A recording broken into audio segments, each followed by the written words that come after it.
Hello everybody, welcome to another Madden video, and this one's going to be the perfect draft here for the Seattle Seahawks after, free agency and whatnot. I know they have Phil Haynes in real life, and I'm sorry, Seahawks fans, he's just not in the game. I don't know where the hell he went. I don't know how old he is. I don't know any of that, but he is just physically not in the game. I'm going to start Noah Fant here. Never mind. He's at fullback. It doesn't matter because, anywho, so we're going to have to address the offensive line for sure. Maybe look for that wide receiver 3. Maybe someone a little bit better than D. Eskridge. Brought in Jordan Love, Devin Bush. We have Darrell Taylor, Alton Robinson, Uchenna Nwosu. Brought in Jaron Reed and Draymond Jones. We have Tariq Woolen and Kobe Bryant. But other than that, I mean, Trey Brown's all right. And all that good stuff, and I'm not really sure why you brought in Julian Love with both these safeties, but it is what it is. You can't control what a franchise does. Obviously, they have a plan in place, but yeah, I guess we're gonna try to make some moves here in this upcoming draft. I have to give the Carolina Panthers the first overall pick, and I basically go over to their team and manually do that, and so they have it here. But the issue is, and yes, I've done this thousands of times. They will always take Will Anderson, no matter how far down the board he is. I've put him all the way down to 8, still taking him at number 1. I even gave him Superstar Development instead of Superstar X Factor because Arceus is my class. And so he still every time goes at number 1 despite being CJ Stroud and Bryce Young at the top 2 on the board. Christian Gonzalez, this is just Madden moving him up. But yeah, I mean, so many weird things happen in this game. And it should be interesting to see. Obviously CJ Stroud had a really good pro day, but I like Bryce Young's tape a lot. But Will Anderson off the board, number 1. It doesn't matter.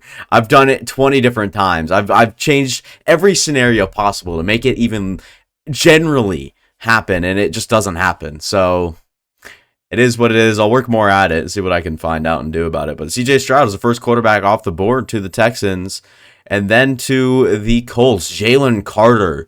Maybe the jump of the draft. Christian Gonzalez goes instead of anybody. So there is quarterbacks on the board. I don't know if anyone wants to come up for him, but names in mind come with Tyree Wilson, maybe Anthony Richardson, Lucas or Lucas Van Ness. So I'm looking at Tyree Wilson or Van Ness here. Might be able to snag Witherspoon a little bit down the board, but I wouldn't mind an offensive lineman with guard versatility. But that is both of them. Trade away the pick here. I want to see what's on the board for us here. Maybe not looking to move down too much here. We can pick up a next year 3rd. I don't want to do that. I want to pick up something up this year. Ooh, that's for next year as well. I want something this year, ladies and gents. This year. I might have to manually go ahead and make a trade then if no one's really going to be... right here. To pick all the way down to 16, we can pick up an early 2nd, or I guess middle of the way. Kind of in the 2nd round. And also a 4th round. It's definitely up there. But do I want to do that? I think that's good value. I think someone will still be there at 16 that we are generally happy with. Let's trade down. And then if we want to, we can trade up. But Bryce Young, they trade up for a quarterback. And Bryce Young, Van Ness off the board.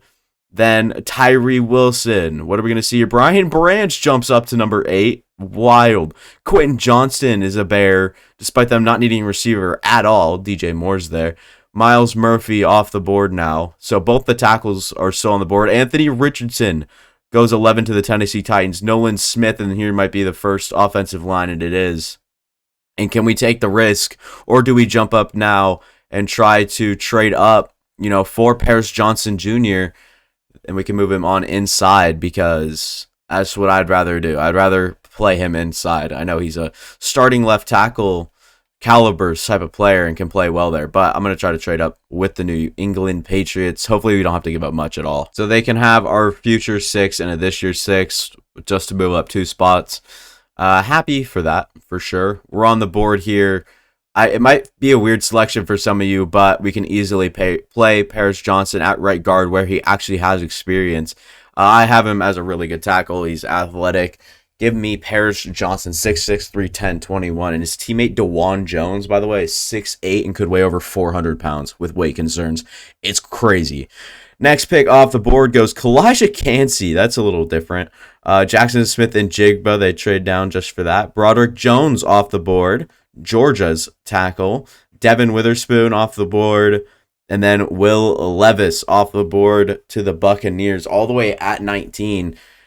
We have our chance at a boundary corner right now. Whether or not we want Porter Jr. or Deontay Banks would probably be the two I'm debating between. Or we can get Jordan Addison at a spot like this. Or Cyrus Torrence is here as well. What do we got? We got 3 second-round picks.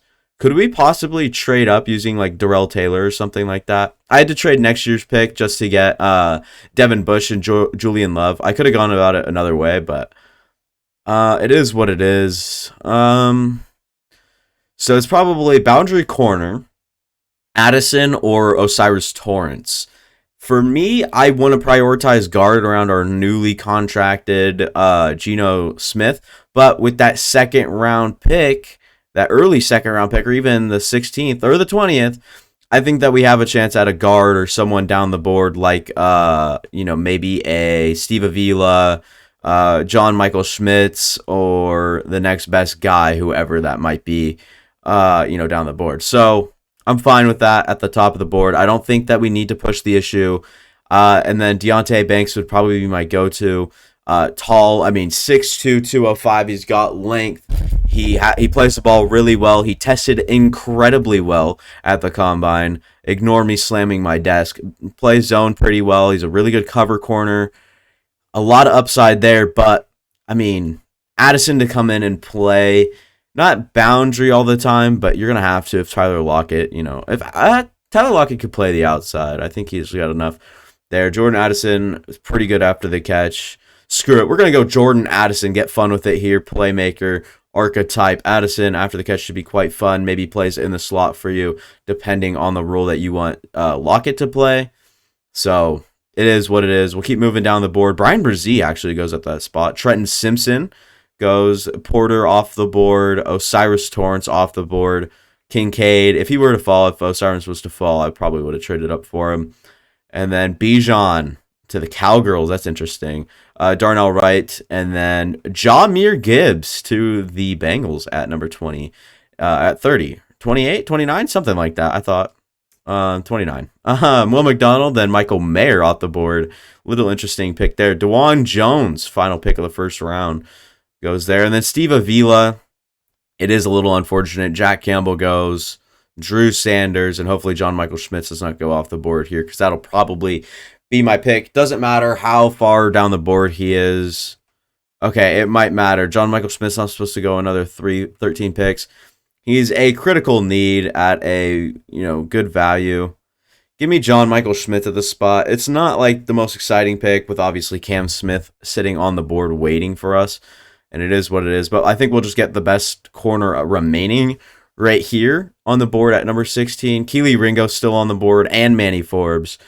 Two players I'd be more than happy with. Give me Keely Ringo, Georgia's corner, 6'2", 205, another guy with length, still really young. I think he's a bit older than that, though.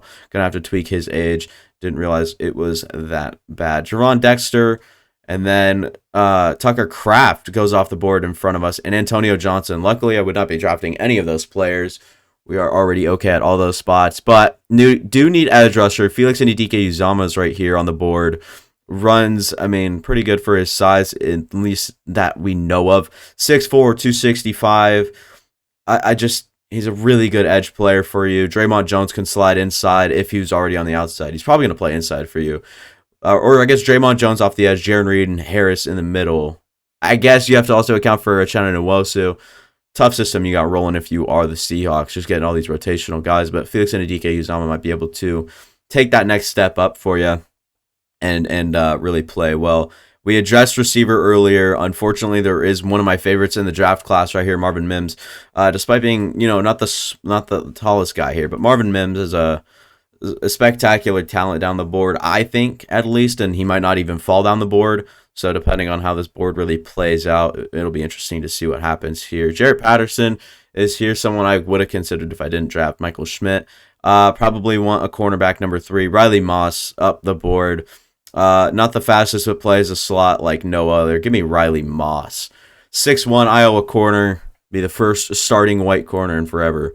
That's not racist, I promise. Another one of my favorite players in this class, Darius Rush, is kind of falling down the board, but I'm not really going to consider it there. I see a few guys down the board, KJ Henry, Kenny McIntosh, even Israel Abanikanda, Dorian Williams, but you lose that number 2 guy in Travis Homer. He's not here anymore. And then you also lose Rashad Penny. So, I mean, running back is well on the board here. And I don't know if Kenny McIntosh is the guy. I don't know. I mean, Israel Abanikanda is pretty intriguing, but I do like Dorian Williams. And I do want to see who's still on the board here. It's a very thin. We're down to very few running backs left. We've got a pick in 6 picks as well. You know what? I will take Dorian Williams here. It's one of my favorite hairdos in the draft. 6'1", 220.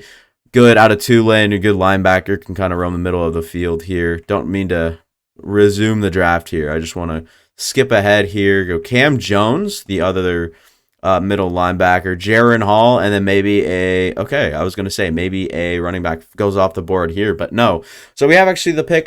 We have the pick of our own right here with Kenny McIntosh or Israel Abanikanda or Deuce Vaughn. You've got to kind of go with the guy that complements Kenneth Walker the best. Kenneth Walker isn't exactly your receiving back, and there are a few on the board, even if you do want to consider Sean Tucker at the spot. But for me, it's probably between these top 2. Deuce Vaughn's pretty much ruled out at this point for me, despite being a really good player. I just don't think that is really where we're going to head. But Israel Abanikanda, good runner, can come in, not quite on third downs or anything like that, but Kenny McIntosh, also a good player, not as fast. It's definitely tough. McIntosh can catch the ball well. It's so hard. I would love to go Deuce Vaughn here, but I just don't think he complements Kenneth Walker all that well. I think we've got to go really with size here, and that is Kenny McIntosh, Georgia's product here. Not the best running back by any means, but someone that can work himself into a number 2 role pretty quickly in this system. So, I mean, a lot of receivers are falling just due to there being so many in this draft class. So there are a lot of those falling, a corner, and then we get back onto the wide receivers, and then some of these running backs. But it is okay. I mean, I like this Daniel Scott right here to play free safety whenever Quandre Diggs is done. It gives him time to develop as well. I really like that. Give me Daniel Scott out of Cal. Really talented, fast, athletic safety for us. And then obviously we have this Niners pick, I believe it is. Here at number 20, we've had it all draft long. And Mike Morse is someone I would have considered at this spot. But now that he's off the board, for me, it's between Trey Palmer, who's a good player, I think, and then Tyler Scott, another good player. Runs 4.44, so he's got that skill and that elite acceleration. I mean, he gets up and out of there for sure. I don't know, because we drafted Jordan Addison, but you're also going to need someone to kind of replace that Tyler Lockett role when he's gone. If it isn't Addison, it's probably not going to be Dwayne Eskridge, or D. Eskridge, my bad. So Tyler Scott is well in play here, being a little bit smaller, but I do like the all-around athlete and size of Trey Palmer a little bit more than, it's a little bit more, understandable than Tyler Scott. Or you can go all out, get your hybrid tight end receiver with A.T. Perry at 6'4", 200. Big boy there. But Tyler Scott probably will be my pick here. Cincinnati receiver that can absolutely fly. And we have no picks remaining. Let's go ahead and check out this this recap here. Giraffe recap. What do we got here? We got Paris Johnson at a 75. Will move inside. It might go up or it might even go down. Jordan Addison at a 74. 72 with John Michael Schmitz. Keely Ringo at 75 earlier in the middle of that second round. Felix Ndike Uzama is going to be pretty good. Riley Moss, like I said, one of my favorite players. McIntosh wasn't really that good. Daniel Scott isn't that good either. And Tyler Scott. So get the Scotts here in this in the whatever round. The 5th round. 4th round we get Kenny McIntosh, which wasn't really that great. I do actually want to go look at this running back class because I realistically couldn't tell you. Okay, we can't look at the running backs. That's fair. Can we go to the 4th round at least? And look who went off the board. So Zach Evans was actually on the board in the beginning of that 4th round there. I think we picked... Where was it? Kendre Miller's here as well. Someone... Also another one of my favorites. But we picked Dorian Williams right here. And then Kenny McIntosh goes off the board. And then when's the next running back? No one went in the rest of that 4th round. So 5th round comes around. Israel Boniconda, 73 overall. Probably would have been the right pick. A little bit on the young side too. And then Deuce Vaughn also a 73 overall. I love Deuce Vaughn. Short king. I mean, I'm quite short myself. I love Deuce Vaughn though, despite his size. Just an incredible talent, I think. Keaton Mitchell as well would have been a good idea or a good player to go for. Tyler Scott. So it is what it is. You can't really, go back in time. But Keyshawn Boutte falling off the board that early or that late is crazy. Yeah, like I said, nothing you can really do about Will Anderson. I mean, his rating is even down to a 77, same as CJ Stroud. I have to bump it back up, but I'm probably going to move him down to like 8. I'm going to do a little bit more testing with that. Bryce Young got traded up 4, getting taken at number 5. Crazy draft. I think we did a good job as the Seahawks, though, getting the guys that we want and need. But let's go ahead and head into the regular season. I'll just go right past this preseason, set up the team, and see how we do. This will be the Seahawks roster. I mean, I got to make this change from Paris Johnson inside and then put Abram Lucas. Or can Abraham Lucas? I don't know. I mean, is it Abraham? It is Abraham, whatever, Abraham.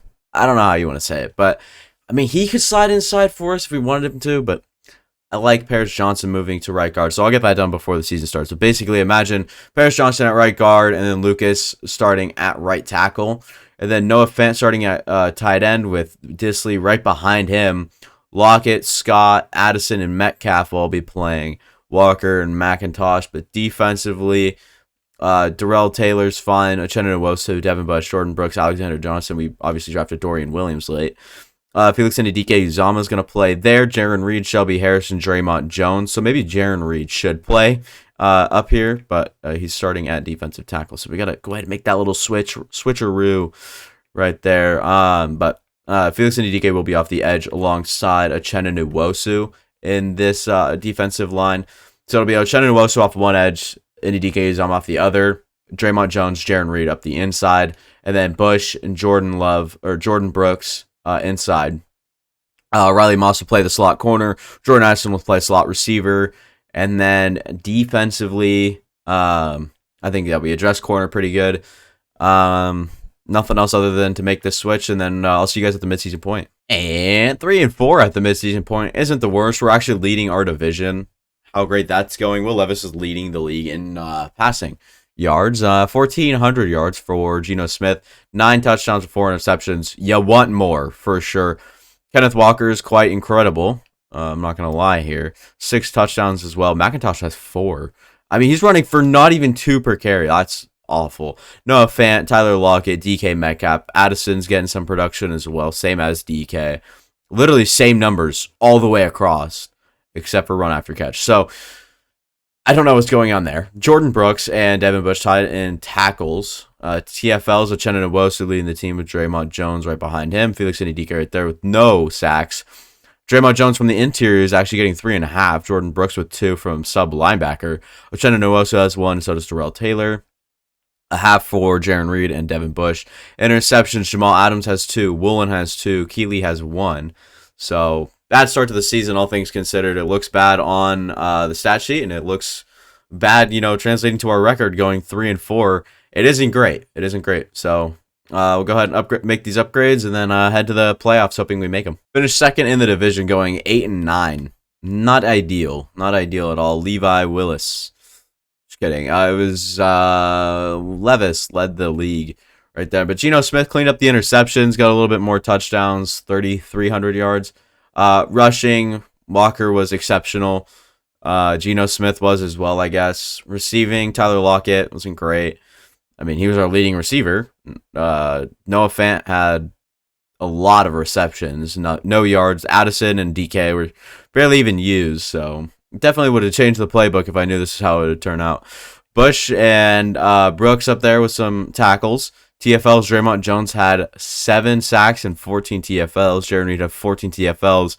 Uchenna Nwosu had 10 TFLs. 7 sacks for Draymond Jones, like I already mentioned. Uchenna with 5.5. Jordan with 3. Darrell Taylor 2. 1 for Reed and Mafe. Half for Bush, Woolen, and Jamal Adams. And none from Felix Ndike-Uzomah. So bad stuff there. Woolen had 5 INTs, 4 for Jamal, 1 for Taylor, Ringo, Diggs, Kobe Bryant, and Daniel Scott, who found his way on the field for, I mean, a little bit. 6 tackles and an interception. Wild stat line there for sure. Yeah, not a good look at all. We'll go to the Super Bowl, make sure all the depth traits are up to date, and then we'll take a look at the team. Jordan Addison was a superstar development player. Nothing else here. Johnson was star. And then defensively, Ringo was star. Everyone was star, pretty much. I drafted what's his face in superstar development. It's just Jordan Addison. But yeah, that was a fun video, I guess. For more of these guys, for more of these kinds of videos, you guys need to start liking up the videos and leaving some comments. I mean, the channel's not dead, but it's been better. Hopefully Madden 24 comes sooner or later. I'm gonna run out of ideas here soon, but that'll be all for me. Thank you guys for watching. Appreciate everyone, and especially if you stayed till now. Really appreciate it. See you guys next time.